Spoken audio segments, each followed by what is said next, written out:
എന്തുകൊണ്ട് ഈ ഒരു സൈനിങ്ങിനെ കുറിച്ച് നിങ്ങൾ ഇപ്പൊ സംസാരിക്കുമെന്ന് വിചാരിക്കുന്നുണ്ടാവും, എനിക്കറിയാം. സോ അമീർ അന്നവാടന്റെ ഈ ഒരു സൈനിങ്ങിനെ കുറിച്ച് എനിക്ക് ഇപ്പോഴാണ് പറയാനൊരു ഫയർ വന്നത്. അതുകൊണ്ട് തന്നെ ഞാൻ ഇപ്പൊ കുറച്ച് ഡീകോഡ് ചെയ്യാം. ഇക്കതിന്റെ 2 സീസണായിട്ട് ബ്ലാസ്റ്റേഴ്സിന് ഒരു പ്രോപ്പർ ആയിട്ടുള്ള റൈറ്റ് ബാക്ക് ഇല്ലായിരുന്നു. ആ ഒരു പൊസിഷനിൽ കളിച്ചിരുന്നത് സന്ദീപ് സിംഗ്, അതുപോലെ പ്രബീർദാസ്, അതുപോലെ ഹൈബൻ ഡോളിംഗ്, ഇവരൊക്കെ ആയിരുന്നു ആ ഒരു സ്ഥാനത്ത് കളിച്ചിരുന്നത്.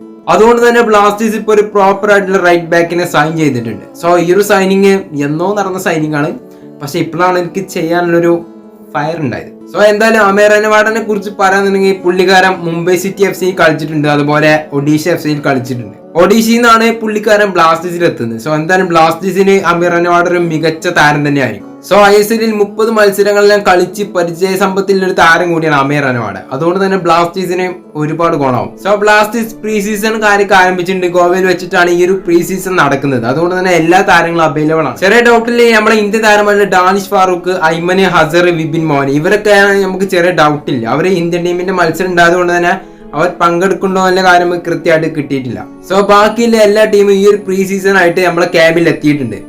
അതുകൊണ്ട് തന്നെ ബ്ലാസ്റ്റേഴ്സ് ഈ ഒരു സീസണിൽ ഒരു മികച്ച പെർഫോമൻസ് നമുക്ക് കാഴ്ചവെക്കുമെന്ന് നമുക്ക് പ്രതീക്ഷിക്കാം. സോ അതുപോലെ തന്നെ ഈ ഒരു സൂപ്പർ കപ്പിൽ ബ്ലാസ്റ്റേഴ്സിന് ഒരു ഒത്തൊരുമയോടെ കളിക്കാൻ പറ്റിക്കഴിഞ്ഞാൽ ബ്ലാസ്റ്റേഴ്സിന് ഏറെ ഗുണകരമാവും. എന്തായാലും അമീർ അന്നവാട് ബ്ലാസ്റ്റേഴ്സിന് ഒരുപാട് ഗുണകരമാവുന്ന കാര്യം ഉറപ്പാണ്. സോ എല്ലാ വിദേശ താരങ്ങളെ ക്യാമ്പിൽ എത്തിയിട്ടുണ്ടെന്നുള്ള കാര്യം നമുക്ക് കിട്ടുന്ന വിവരം, അതായത് ഗോവയിൽ എത്തിയിട്ടുണ്ടെന്നാണ് നമുക്ക് കിട്ടുന്ന വിവരം. അതുകൊണ്ട് തന്നെ ട്രെയിനിങ് കാര്യമൊക്കെ ഇന്ന് ആരംഭിച്ചിട്ടുണ്ട്. സോ എന്തായാലും നമുക്ക് കേൾക്കാൻ പറ്റുന്ന നല്ല വിശേഷങ്ങൾ മാത്രമാണ്. സോ എന്തായാലും നിങ്ങളുടെ അഭിപ്രായങ്ങൾ ഒപ്പീനിയൊക്കെ ഉറപ്പായിട്ട് കമന്റ് ചെയ്യുക, ഇഷ്ടം ലൈക്ക് ചെയ്യുക, ചാനൽ സബ്സ്ക്രൈബ് ചെയ്യുക. സോ നെക്സ്റ്റ് വീഡിയോ കാണുന്നവരൊക്കെ എല്ലാവർക്കും